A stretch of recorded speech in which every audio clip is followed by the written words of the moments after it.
আমরা বেশি কথা এটা নিয়ে বলবো না, কারণ একটা দুঃখজনক ঘটনা ঘটছে যে এই গাড়িটা আমরা কয়েকদিন আগে এটার কিছু মেনটেন্যান্সের কাজ আমরা করছি, কিন্তু ড্রাইভারের ঘুমাই যাওয়ার কারণে এরকম একটা দুর্ঘটনার শিকার হইতে হয়েছে। তো এখানে দেখতে পাচ্ছেন আপনার পুরো বডির একটা ডেন পড়ে গেছে রাউন্ডভাবে, পুরো সামনের দুইটা যে ড্রাইভিং দরজা আছে এই ড্রাইভিং দরজা থেকে শুরু করে এবং এই একেবারে ড্রাইভিং দরজাটা ভালো করে দাবে গেছে। আর এখানে যে ঘটনা ঘটছিল, আমাদের এই যে অটো গাড়িগুলো আছে এই অটো গাড়িগুলোর একটা আমাদের ভুল হইলেই বড় ধরনের দুর্ঘটনা ঘটে যায়। সেটা ব্রেক চাপতে যায় আপনার যদি এক্সেলেটরে চাপ দিয়ে দেন সেক্ষেত্রে এরকম দুর্ঘটনা ঘটে। তো আমরা অনেক নতুন পুরানা ড্রাইভারদের মধ্যে এটা ভুল হয়ে যায়। অনেক সময় দেখা যায় ব্যাক গিয়ার দিয়ে রাখছেন, এক্সেলেটর চাপে দিয়েছেন, পিছনে যা লাগে গেছে। অনেক সময় দেখা যায় ড্রাইভে দিয়ে রাখছেন, মনে করছেন ব্রেক করবেন, হঠাৎ করে এক্সেলেটর পড়ে গেছে। আর বিশেষ করে এগুলো যিনারা কেয়ার্স পরে চালান কিংবা বা যিনারা একটু খামখেয়ালির মধ্যে থাকে কিংবা একটু ঘুম ঘুম ভাব থাকে, ওনাদের এই প্রবলেমগুলো বেশিরভাগ হয়ে থাকে। তো আমরা যখন গাড়ি চালাবো তখন অবশ্যই অ্যাক্টিভ থাকবো একটু, যে আমরা আসলে কোনটাতে চাপ দিচ্ছি, ব্রেকে চাপ দিচ্ছি না এক্সেলেটরে চাপ দিচ্ছি, সেটা আমাদের মাথায় একটু রাখতেই হবে। তারপর গাড়ি চালার সময় তো এটা অটো হয়ে যায়। কিন্তু যাই হোক, এই ড্রাইভারও যে খারাপ তার সেটা আমরা বলবো না।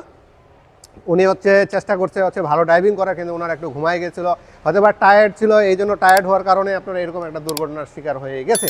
তো এই গাড়িটা যা যা কাজ আছে সম্পূর্ণ আপনাদেরকে আমরা সুন্দরভাবে একটু দেখানোর চেষ্টা করতেছি। এই দরজা থেকে শুরু করে ওই পাশের দরজা থেকে সামনের যেটা আছে পুরোটাতে একটু ভালো ডেন্টিংয়ের পরিমাণ হয়ে গেছে। তো এই গাড়িটা আমরা সম্পূর্ণটা কোনো পার্টস চেঞ্জ না করে ডেন্টিংটা করার চেষ্টা করবো। শুধু হেডলাইটটা যে আছে এই হেডলাইটটা আমরা চেঞ্জ করে দেওয়ার চেষ্টা করবো, বাকি সব আমরা রিপেয়ারে এটা কমপ্লিট করবো। রিপেয়ার বলতে যেটা ডেন্টিং করে কমপ্লিট করা যায় সেটা করবো। তো এটা কমপ্লিট হওয়ার পরে আমরা আরেকটা আপনাদেরকে ভিডিও দিব যে আসলে এটা কাজটা কত সুন্দর হয়েছে।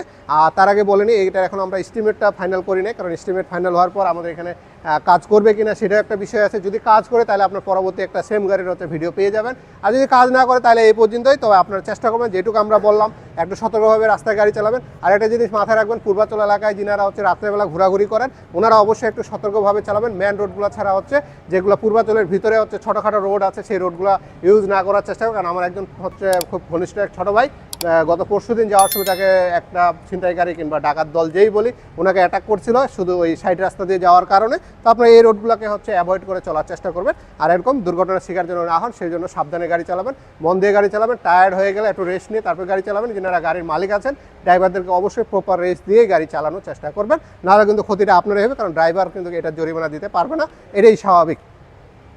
তো সবাই ভালো থাকবেন, আমাদের জন্য দোয়া করবেন। ধন্যবাদ।